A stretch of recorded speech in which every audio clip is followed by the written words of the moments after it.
فرزند زہرا یہ حالات برے ہیں۔ کاشانۂ بصیرت ویب سائٹ، واٹس ایپ اور یوٹیوب چینل پر مشتمل ایک ایسا مکمل پلیٹ فارم جس پر محروم بصارت کے لیے بالخصوص اور تمام افراد کے لیے بالعموم سینکڑوں کی تعداد میں مستند اسلامی کتب دستیاب ہیں۔ لہذا گزارش ہے کہ آپ اپنی ذمہ داری نبھاتے ہوئے کاشانۂ بصیرت کی ویب سائٹ کو وزٹ، واٹس ایپ چینل کو فالو اور یوٹیوب چینل کو سبسکرائب کرنے کے ساتھ ساتھ بیل آئیکن کو پریس کیجیے تاکہ آپ علم کے حصول کے ساتھ ساتھ مذہب اہل بیت کی اشاعت میں بھی اہم کردار ادا کرتے رہیں۔ کاشانۂ بصیرت حالات برے ہیں۔ بسم اللہ الرحمن الرحیم۔ السلام علیکم۔ کتاب میزان الحکمت جلد نمبر 8 ہے اور کاشانۂ بصیرت کے پلیٹ فارم سے آپ سامعین کے لیے یہ کتاب پڑھی جا رہی ہے اور موضوع ہمارا چل رہا ہے 3302 پر، حملۃ القرآن یعنی حاملین قرآن کے فضائل، اور صفحہ نمبر 137 کی آخری حدیث سے ہم اس پارٹ کا آغاز کر رہے ہیں۔ آئیں حدیث کو پڑھتے ہیں اور اس کا ترجمہ پڑھتے ہیں۔ 16188 پر جو حدیث ہے اس کا ترجمہ ہے، جو قرآن کو اکٹھا کرے یعنی جامع القرآن بنے، اللہ تعالیٰ اسے مرتے دم تک اس کی عقل سے فائدہ پہنچاتا رہے گا۔ حضرت رسول اکرم کنز العمال حدیث نمبر 2318۔ 16189 پر حدیث کا ترجمہ، قرآن سے تعلق رکھنے والے اللہ والے اور اس کے خصوصی بندے ہوتے ہیں۔ رسول اکرم صلی اللہ علیہ وآلہ وسلم کی حدیث ہے، کنز العمال ہے اور حدیث کا نمبر ہے 2318۔ 16190 پر حامل قرآن دراصل پرچم اسلام کا حامل ہوتا ہے، جو اس کی عزت کرے گا خدا اسے عزت عطا فرمائے گا اور جو اس کی توہین کرے گا اس پہ خداوند عز و جل کی لعنت ہے۔ حضرت رسول اکرم صلی اللہ علیہ وآلہ وسلم کنز العمال حدیث 2344۔ 1619 پر جو حدیث ہے اس کا ترجمہ ہے، حاملین قرآن کلام الہی کے معلم ہوتے ہیں، نور خداوندی سے ملبوس ہوتے ہیں، جو ان سے محبت کرتا ہے وہ خدا سے محبت کرتا ہے اور جو ان سے دشمنی کرتا ہے وہ خدا سے دشمنی کرتا ہے۔ حضرت رسول اکرم صلی اللہ علیہ وآلہ وسلم کنز العمال کی حدیث ہے 2345۔ 16192 پر حضرت رسول خدا صلی اللہ علیہ وآلہ وسلم نے یمن کی طرف ایک وفد روانہ فرمایا جس کا امیر خود دارکان وفد ہی سے مقرر فرمایا، جو ان سے سن کے لحاظ سے چھوٹا تھا، جس کا نتیجہ یہ ہوا کہ وفد وہیں پر رکا رہا اور سفر کے لیے روانہ نہیں ہوا۔ اس حدیث کو میں دوبارہ پڑھتی ہوں۔ 16192 پہ حضرت رسول خدا صلی اللہ علیہ وآلہ وسلم نے یمن کی طرف ایک وفد روانہ فرمایا جس کا امیر خود ارکان وفد ہی سے مقرر فرمایا، جو ان سے سن کے لحاظ سے چھوٹا تھا، جس کا نتیجہ یہ ہوا کہ وفد وہیں پہ رکا رہا اور سفر کے لیے روانہ نہیں ہوا۔ ایک شخص نے آپ صلی اللہ علیہ وآلہ وسلم سے عرض کیا، یا رسول اللہ، آپ نے اسے ہمارا امیر مقرر فرمایا جو عمر میں ہم سے سب سے چھوٹا ہے۔ یہ سن کر آپ صلی اللہ علیہ وآلہ وسلم نے اسے اس کے قاری قرآن ہونے کی طرف متوجہ کیا۔ کنز العمال کی حدیث نمبر 4020 تھی۔ اگلے موضوع پہ آ جائیں 3303 پر، یہ 14واں نمبر ہے موضوع کا اور موضوع کا عنوان ہے ینبغی لحامل القرآن، یعنی اس کا ترجمہ ہے کہ حامل قرآن کو کیا کرنا چاہیے۔ اس موضوع کے لحاظ سے آئیں احادیث پڑھتے ہیں۔ 16193 پر حامل قرآن سب سے زیادہ مستحق ہے کہ وہ ظاہر و باطن میں خدا سے ڈرے۔ حامل قرآن ہی سب لوگوں سے زیادہ اس بات کا بھی مستحق ہے کہ ظاہر و باطن میں صوم و صلوات کا پابند ہو۔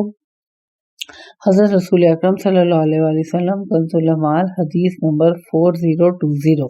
16194 پر حدیث کا ترجمہ، اچانک ایک دن حضرت رسول اکرم صلی اللہ علیہ وآلہ وسلم باہر تشریف لائے اور پکار کر فرمایا، اے حامل قرآن، جب بیکار اور نکمے لوگ ہنسنے میں مصروف ہوں تو تم اپنی آنکھوں میں گریہ و بکا کا سرما لگاؤ جب رات کو سونے والے سو رہے ہوں تو تم شب بیداری کرو، جب کھانے والے کھا رہے ہوں تو تم روزے رکھو، جب تم پر ظلم کرے اس سے درگزر کرو، جو تم پر ظلم کرے اس سے درگزر کرو، جو تمہارے ساتھ کینہ رکھے اس سے کینہ نہ رکھو، جو تمہارے ساتھ جہالت سے پیش ہے تم اس کے ساتھ نادانی کا ثبوت نہ دو۔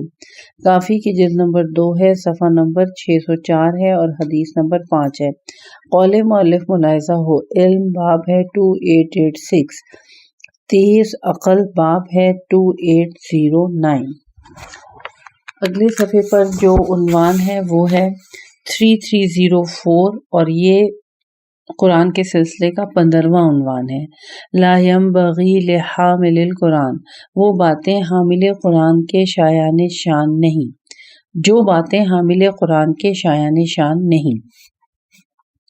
16195 پر اس سلسلے کی حدیث ہے کہ حامل قرآن کو زیب نہیں دیتا کہ جو اس سے غصہ کرتا ہو وہ بھی اس کے ساتھ غصے سے پیش، اور جو اس کے ساتھ جاہلانہ سلوک کرے وہ بھی اس کے ساتھ جاہلانہ سلوک کرے، اس لیے کہ اس کے دل میں تو قرآن ہوتا ہے۔ حضرت رسول اکرم صلی اللہ علیہ وآلہ وسلم کنز العمال حدیث ہے 2347۔ 16196 پر جو حدیث ہے اس کا ترجمہ، حامل قرآن کے شایان شان نہیں کہ جو اس کے ساتھ نادانی، غیظ و غضب اور غصے سے پیش آئے وہ بھی اس کے ساتھ ایسا ہی کرے، بلکہ اس کو چاہیے کہ قرآن کی عظمت کے پیش نظر اسے معاف کر دے اور درگزر سے کام دے۔ رسول اکرم صلی اللہ علیہ وآلہ وسلم کنز العمال حدیث 2349۔ اگلے موضوع پہ آ جائیں 3305۔ القرآن کے سلسلے کا یہ 16واں موضوع ہے اور جیسا کہ میں نے بتایا کہ 3305 اس کا نمبر شمار ہے۔ تلاوت القرآن، قرآن مجید کی ترغیب۔ اس سلسلے میں قرآن کریم کی سورہ فاتر کی آیت نمبر 29 سے اس موضوع کا آغاز ہو رہا ہے۔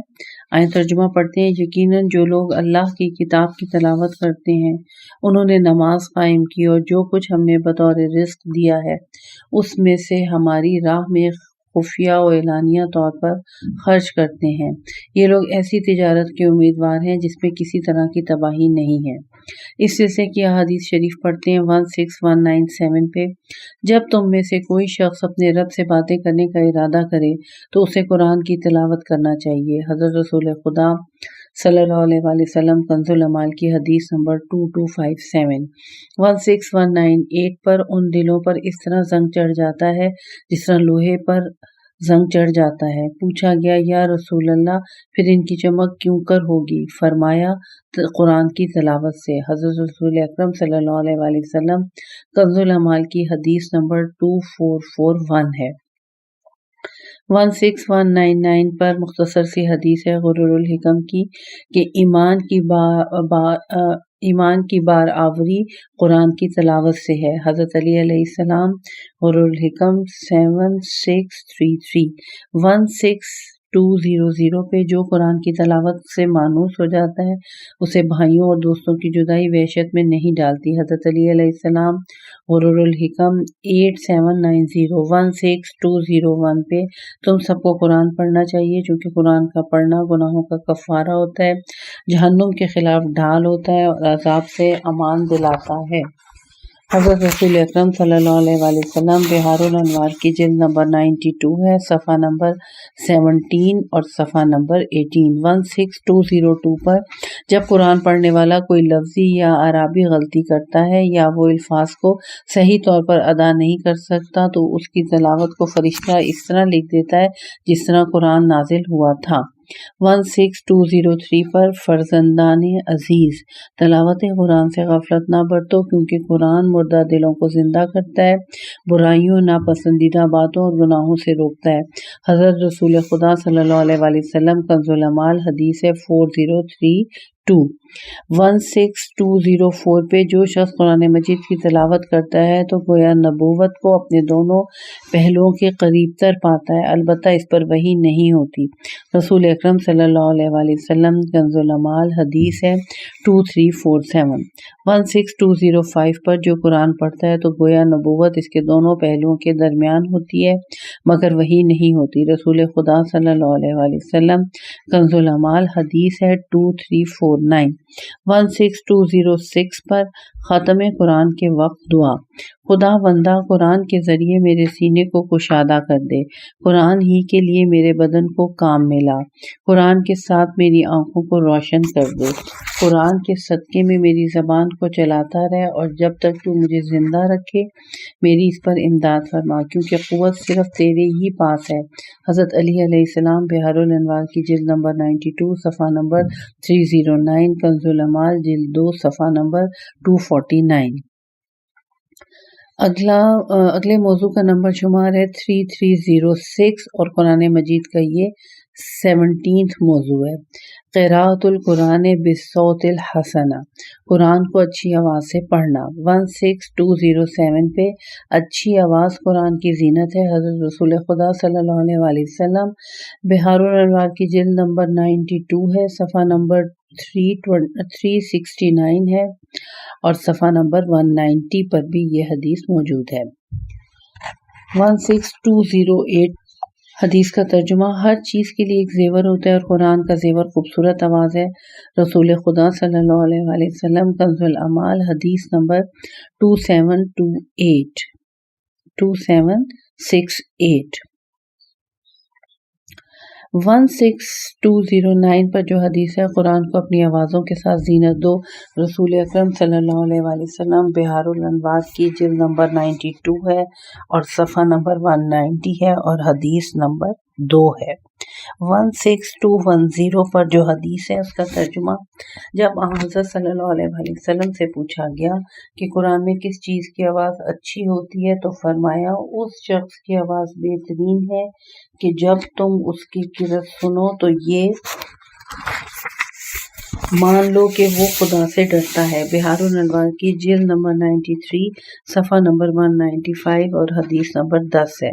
16211 پہ لوگوں میں سب سے بہترین قرأت اس شخص کی ہے کہ جب تم اس کی قرأت سنو تو سمجھو کہ وہ خدا سے ڈرتا ہے۔ رسول اکرم صلی اللہ علیہ وسلم، الترغیب و الترہیب جلد نمبر 2 صفحہ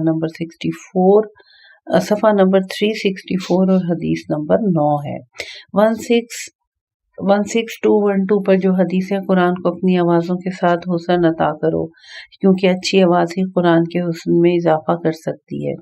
رسول خدا صلی اللہ علیہ وسلم، کنز العمال حدیث 3765۔ 16213 پر میرے دادا حضرت امام زین العابدین علیہ السلام بہترین آواز سے قرآن کی تلاوت کرتے۔ جب ان کے گھر کے سامنے سے گزرتے تو ان کے دروازے پر کھڑے ہو کر ان کی قرأت سنتے رہتے۔ میرے بابا ابو جعفر محمد باقر علیہ السلام کی آواز بھی بہترین تھی۔ امام جعفر صادق علیہ السلام، کافی کی جلد نمبر 2 ہے، صفحہ نمبر 616 ہے، حدیث نمبر 11 ہے۔ اس موضوع کی آخری حدیث 16214 پہ خداوند عالم نے ہمیشہ اچھی آواز والے کو ہی نبی بنا کر بھیجا۔ رسول اکرم صلی اللہ علیہ وسلم، کافی کی جلد نمبر 2 ہے، صفحہ نمبر 616 ہے، حدیث نمبر 10 ہے۔ اگلے صفحے پر جو موضوع ہے 3307 اور قرآن مجید کا 18واں موضوع ہے، یہ حق التلاوت، یعنی حق تلاوت، اور یہ قرآن مجید کی جس آیت سے اس کا آغاز ہو رہا ہے، سورہ بقرہ کی آیت نمبر 121 ہے۔ آیت کو بھی پڑھنے کا شرف حاصل کرتے ہیں۔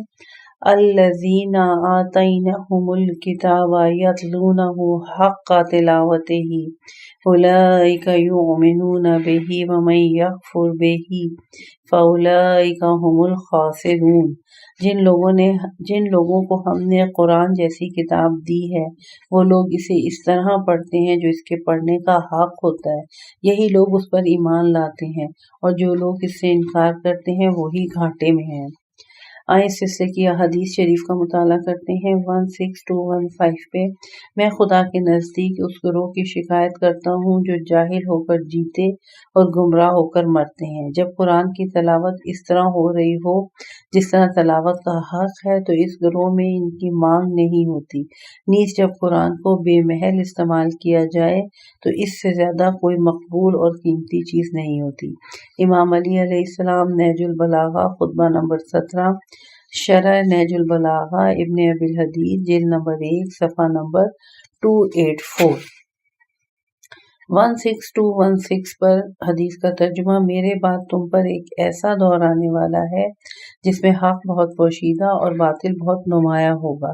اس زمانے والوں کے نزدیک قرآن سے زیادہ کوئی بے قیمت شے نہ ہوگی، لہٰذا اسے اس طرح پیش کیا جائے جیسے پیش کرنے کا حق ہے، اور اس قرآن سے زیادہ کوئی مقبول و قیمتی چیز نہیں ہوگی جبکہ اس کی آیتوں کا بے محل استعمال کیا جائے۔ نہ ان کے شہروں میں نیکی سے زیادہ کوئی برائی اور برائی سے زیادہ کوئی نیکی ہوگی، چنانچہ قرآن کا بار اٹھانے والے اسے پھینک کر الگ کر دیں گے اور حفظ کرنے والے اسے بھلا دیں گے۔ ان دنوں قرآن اور قرآن والے یعنی اہل بیت علیہم السلام بے گھر و بے در ہوں گے، اور اس آنے والے دور سے پہلے لوگ نیک بندوں کو طرح طرح کی اذیتیں پہنچا چکے ہوں گے۔ امام علی علیہ السلام نہج البلاغہ خطبہ نمبر 147، شرح نہج البلاغہ ابن ابی الحدید جلد نمبر 9 صفحہ نمبر 104 تھا۔ اگلی حدیث پہ آ جائیں، 16217 پر حدیث کا ترجمہ پیش کر رہی ہوں۔ اللہ تعالیٰ کی قول الذین آتیناہم الکتاب یتلونہ کے بارے میں فرماتے ہیں کہ وہ لوگ قرآن مجید کی آیتوں کے ترتیب کے مطابق تلاوت کرتے ہیں، ان کے معنی کو سمجھتے ہیں، ان کے احکام پر عمل کرتے ہیں، ان کے وعدے پر امید رکھتے ہیں، ان کے عذاب سے ڈرتے ہیں، اس کی داستانیں سناتے ہیں، اس کی مثالوں سے عبرت حاصل کرتے ہیں، اس کے اوامر کو بجا لاتے ہیں اور اس کے نواہی سے بچتے ہیں۔ اسے کہتے ہیں تلاوت کا حق۔ خدا کی قسم، تلاوت کا حق یہ نہیں ہے کہ اس کی آیات کو زبانی یاد کر لیا جائے، اس کے حروف کو اچھی طرح ادا کیا جائے، اس کی صورتوں کی تلاوت کی جائے اور قرآن کے 10ویں اور 5ویں حصے کا سبق دیا جائے۔ ان لوگوں نے تو حروف کو یاد کر لیا اور حدود کو چھوڑ دیا، جبکہ تلاوت کا حق اس کی آیتوں میں تدبر کرنا ہے۔ خداوند عالم کے اس قول کے کتاب انزلناہ الیک مبارک لیدبروا آیاتہ، یعنی اے رسول صلی اللہ علیہ وآلہ وسلم، ہم نے تمہاری طرف قرآن نازل کیا ہے، یہ بابرکت ہے تاکہ لوگ اس کی آیتوں پر غور کریں۔ امام جعفر صادق علیہ السلام تنبیہ الخواطر کی جلد نمبر 2 تھی اور صفحہ نمبر 236۔ 16218 پر جو حدیث ہے اس کا ترجمہ پڑھتے ہیں۔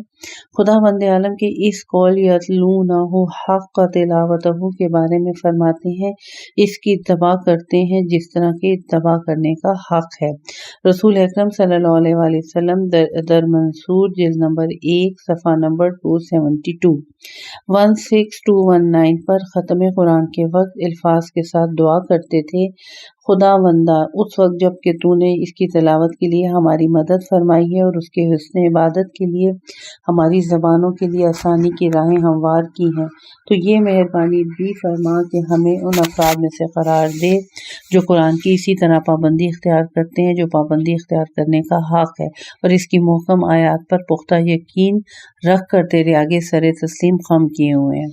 حضرت امام زین العابدین علیہ السلام صحیفہ کاملہ کی دعا نمبر 42 ہے، صحیفہ کاملہ کی دعا نمبر 42۔ اگلی حدیث پر آ جائیں، 16220 پر حدیث کا ترجمہ، یقینی طور پر جان لو کہ تم کتاب قرآن مجید کی تلاوت کا حق اس وقت تک ادا نہیں کر سکتے جب تک یہ نہ پہچان لو کہ اس کے حروف کس نے مقرر کیے ہیں۔ جب یہ جان لو گے تو یہ بھی پہچان لو گے کہ بری علتیں اور تکلفات کیا ہیں۔ امام حسین علیہ السلام بہار الانوار جلد نمبر 78 صفحہ نمبر 105 اور حدیث نمبر 3 ہے۔ 16221 پر کہاں گئی وہ قوم جنہیں اسلام کی دعوت دی گئی تو انہوں نے قبول کر لیا اور قرآن کی تلاوت کی اور اس پر سختی سے عمل پیرا ہوئے۔ مولا علی علیہ السلام نہج البلاغہ خطبہ نمبر 119۔ 16222 پر جو حدیث ہے اس کا ترجمہ، آہ میرے وہ بھائی جنہوں نے قرآن کو پڑھا تو اسے مضبوط کیا، اس پر عمل پیرا ہوئے، اپنے فرائض میں غور و فکر کیا تو انہیں ادا کیا، سنت کو زندہ کیا اور بدعت کو موت کے گھاٹ اتار دیا، جہاد کے لیے بلائے گئے تو انہوں نے لبیک کہی اور اپنے پیشوا پر یقین کامل کے ساتھ بھروسہ کیا تو اس کی پیروی بھی کی۔ امام علی علیہ السلام نہج البلاغہ خطبہ نمبر 180۔ اب جو اگلا موضوع ہے 3308 اس کا نمبر شمار ہے اور قرآن مجید کا یہ 19واں موضوع ہے۔ نبذ الکتاب، قرآن کو پس پشت ڈال دینا۔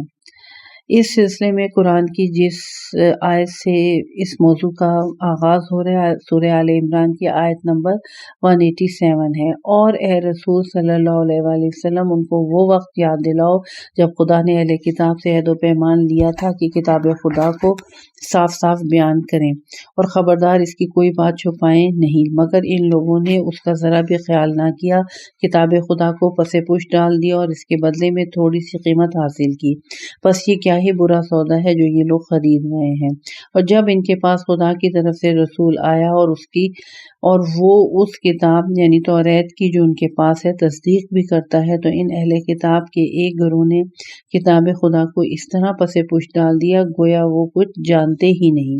اس سلسلے کی احادیث شریف کا مطالعہ کرتے ہیں کیونکہ اس سلسلے میں ایک ہی حدیث بیان کی گئی ہے 16223 پر۔ جس امت نے بھی قرآن کو پس پشت پھینک دیا، اللہ تعالیٰ نے ان سے علم کتاب کو اٹھا لیا اور جب بھی حاکم بنایا ان کے دشمنوں کو ان پر مسلط کر دیا۔ ان لوگوں کی کتاب سے منہ موڑنے کی ایک وجہ یہ بھی تھی کہ وہ صرف کتاب کے حروف پر ڈٹے رہے اور اس کی حدود میں رد و بدل کرتے رہے، پس یہ اس کو بیان تو کرتے ہیں لیکن ان کی حدود کی رعایت نہیں کرتے۔ جاہل لوگ تو ان کے زبانی بیان کی وجہ سے تعجب میں پڑ جاتے ہیں، جبکہ علماء ان کے حدود کو ترک کرنے سے غمگین اور پریشان رہتے ہیں۔ امام محمد تقی علیہ السلام کافی کی جلد نمبر 8 ہے، صفحہ نمبر 83 ہے اور حدیث نمبر 16 ہے۔ اگلا موضوع 3309 پر موضوع نمبر قرآن مجید کا 20 ہے۔ یہ آداب القراءت یعنی قراءت کے آداب۔ اس سلسلے میں تنظیف الفم، یہ انہوں نے لکھا ہوا ہے تنظیف الفم یعنی تے نون زوئیں یہ فے ہے اور پھر الف لام فے اور میم۔ تنظیف الفم یعنی منہ کی پاکیزگی۔ 16225 پر رسول اکرم صلی اللہ علیہ وآلہ وسلم فرماتے ہیں کہ قرآن کی تلاوت کے راستے کو صاف کیا کرو۔ پوچھا گیا یا رسول اللہ قرآن کی تلاوت کا راستہ کون سا ہے؟ فرمایا تمہارے منہ ہے۔ پھر پوچھا گیا کس طرح صاف کیا جائے؟ فرمایا مسواک کے ذریعے۔ بحار الانوار کی جلد نمبر 92 صفحہ نمبر 213 اور حدیث نمبر 11 ہے۔ 16226 پر تمہارے منہ قرآن کا راستہ ہے، پس ان کو مسواک کے ذریعے صاف کیا کرو۔ رسول اکرم صلی اللہ علیہ وآلہ وسلم کنز العمال ہے اور حدیث نمبر 2751 ہے۔ 16227 پر جو حدیث ہے اس کا ترجمہ اپنے منہ کو پاک صاف رکھو کیونکہ تمہارے منہ قرآن کا راستہ ہے۔ رسول اکرم صلی اللہ علیہ وآلہ وسلم کنز العمال ہے اور حدیث نمبر ہے 2752۔ اس کا ہی موضوع تو نہیں ہے، پوائنٹ نمبر 2 ہے استعاذہ یعنی اعوذ باللہ پڑھنا، اور یہ قرآن مجید کی جس آیت سے شروع ہو رہا ہے وہ ہے سورہ نحل کی آیت نمبر 98۔ فَإِذَا قَرَأْتُ الْقُرْآنَ فَاسْتَعِذْ بِاللَّهِ مِنَ الشَّيْطَانِ الرَّجِيمِ۔ پس جب تم قرآن پڑھو تو شیطان مردود کے وسوسوں سے خدا کی پناہ مانگو۔ اور اس حصے میں جو حدیث ہے وہ 16228 پر ہے کہ گناہوں کے دروازے استعاذہ کے ذریعے بند کرو اور اطاعت کے دروازے تسمیہ یعنی بسم اللہ الرحمن الرحیم کے ذریعے کھولو۔ امام جعفر صادق علیہ السلام بحار الانوار کی جلد نمبر 92 صفحہ نمبر 216 اور حدیث ہے 649۔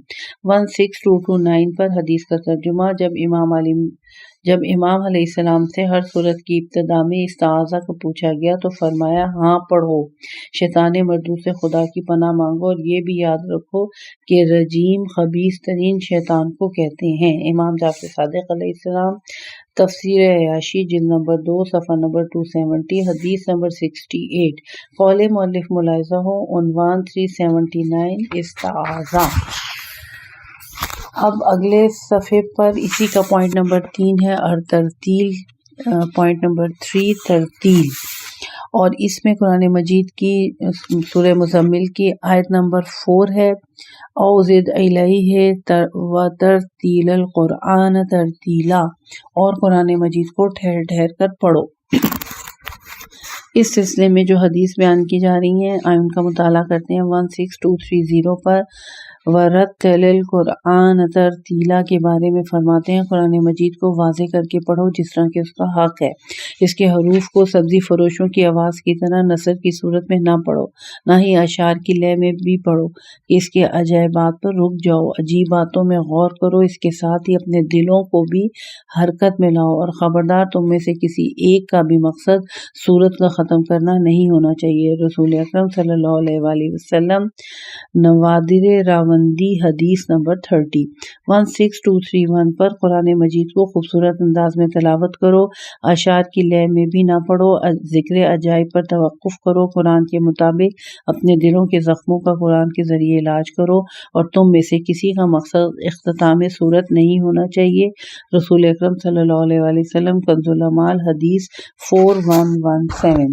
16232 پر قرآن کو اس خوبصورت انداز میں بیان کرو جس طرح بیان کرنے کا حق ہے، اس کو شعر کی لے میں نہ پڑھو، نہ ہی اس طرح جس طرح ریت کی مٹھی بھر کر ڈالی جاتی ہے جو تیزی سے نیچے گر جاتی ہے، لیکن اپنے سخت دلوں کو مائل کرو، اور کسی کا مقصد اختتام صورت نہیں ہونا چاہیے۔ امام علی علیہ السلام کافی کے جلد نمبر 2 صفحہ نمبر 614 حدیث نمبر 1۔ 16233 پر متقین کی صفات میں فرماتے ہیں بہرحال راتوں کو ان کے قدم سیدھے ہوتے ہیں نماز کے لیے، قرآن ان کے اجزاء کی ترتیل کے ساتھ تلاوت کرتے ہیں، اس کے ساتھ ہی خود غمگین ہو جاتے ہیں اور قرآن کے ذریعے ہی اپنے ہر درد کی دوا پاتے ہیں۔ حضرت علی علیہ السلام نہج البلاغہ خطبہ نمبر 193۔ اس کا جو پارٹ نمبر 4 ہے، پارٹ تو نہیں، پوائنٹ نمبر 4 ہے التدبر یعنی تدبر، اور یہ قرآن مجید کی سورہ محمد کی آیت نمبر 24 سے اس کا آغاز ہو رہا ہے۔ افلا یتدبرون القرآن ام علی قلوب اقفالها، تو کیا یہ لوگ قرآن میں ذرا بھی غور نہیں کرتے یا ان کے دلوں پر تالے پڑے ہوئے ہیں؟ اور اسی کے ضمن سورہ سواد کی آیت نمبر 29 ہے، کتاب انزلناہ الیک مبارک لیدبروا آیاتہ ویتذکروا اولی الالباب۔ اے رسول صلی اللہ علیہ وآلہ وسلم، کتاب یعنی قرآن جو ہم نے تم پر نازل کی ہے بڑی برکت والی ہے تاکہ لوگ اس کی آیتوں میں غور کریں اور عقل والے نصیحت حاصل کریں۔ تو کیا ان لوگوں نے ہماری بات یعنی قرآن پر غور نہیں کیا، یا ان کے پاس کوئی ایسی نئی چیز آئی ہے جو ان کے باپ داداؤں کے پاس نہیں آئی تھی؟ تو کیا یہ لوگ قرآن میں غور نہیں کرتے اور یہ خیال نہیں کرتے کہ اگر قرآن اللہ کے سوا کسی اور کی طرف سے آیا ہوتا تو ضرور اس میں بڑا اختلاف پاتے؟ اس کی حدیث ہے 16234 پہ، خبردار اس قرأت میں کوئی بہتری نہیں جس میں غور و فکر نہ ہو، اور یاد رکھو اس عبادت میں بھی کوئی اچھائی نہیں جس میں معرفت نہ ہو۔ امام علی علیہ السلام بہار الانوار کی جلد نمبر 92 صفحہ نمبر 211 حدیث نمبر 4۔ 16235 پہ قرآن آیات علم کے خزانے ہیں، پس جب بھی کسی خزانے کا دروازہ کھلا ہو تو تمہیں چاہیے کہ تم اس میں غور کرو۔ امام زین العابدین علیہ السلام بہار الانوار کی جلد نمبر 92 صفحہ نمبر 216 حدیث نمبر 32۔ 16236 پر قرآن آیت میں غور کرو اور ان سے عبرت حاصل کرو چونکہ قرآن ہی بلیغ ترین عبرت ہے۔ امام علی علیہ السلام حرور الحکم حدیث نمبر 4493۔ 16237 پر حدیث کا ترجمہ، جو شخص قرآن مجید کو 3 مرتبہ سے کم پڑھے گا وہ اسے نہیں سمجھ سکے گا۔ رسول اکرم صلی اللہ علیہ وآلہ وسلم کنز العمال حدیث نمبر 2828۔ 16238 پر حدیث کا ترجمہ، ابن عمر سے فرماتے ہیں پورے قرآن مجید کو ہر ماہ ختم کیا کرو۔ کہا میں اس سے زیادہ کی طاقت رکھتا ہوں، فرمایا پھر 20 راتوں میں کیا کرو۔ عرض کیا میں اس سے بھی زیادہ طاقت رکھتا ہوں، فرمایا ہر 10 راتوں میں۔ عرض کیا میں اس سے بھی زیادہ کی طاقت رکھتا ہوں تو فرمایا ہفتے میں 1 بار۔ اس سے زیادہ نہ بڑھنا تاکہ تم قرآن مجید کو ٹھہر ٹھہر کر اور سمجھ کر پڑھ سکو، یہ صرف زبانی مسئلہ نہ ہو۔ مترجم رسول اکرم صلی اللہ علیہ وآلہ وسلم، کنز الایمان، حدیث نمبر 2815 16239 پر حدیث کا ترجمہ۔ امام جعفر صادق علیہ السلام سے جب ایک رات میں ختم قرآن کی تلاوت کے بارے میں پوچھا گیا تو فرمایا کہ مجھے کوئی خوشی نہیں ہوتی کہ تم قرآن کو 1 ماہ سے کم میں ختم کرو، کیونکہ اصل مقصد سمجھنا ہے۔ مترجم کافی کی جلد نمبر 2 ہے اور صفحہ نمبر 217 ہے اور حدیث نمبر 1 ہے۔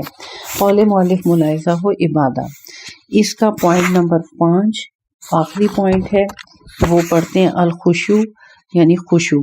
یہ قرآن مجید کی سورہ حدید کی آیت نمبر 16 سے شروع ہو رہی ہے۔ کیا ایمانداروں کے لیے ابھی تک وقت نہیں آیا کہ خدا کی یاد اور قرآن کے لیے جو خدا کی طرف سے نازل ہوئے ان کے دل نرم ہوں اور وہ ان لوگوں کے جیسے نہ ہو جائیں جن کو ان سے پہلے کتاب یعنی توریت اور انجیل دی گئی تھی؟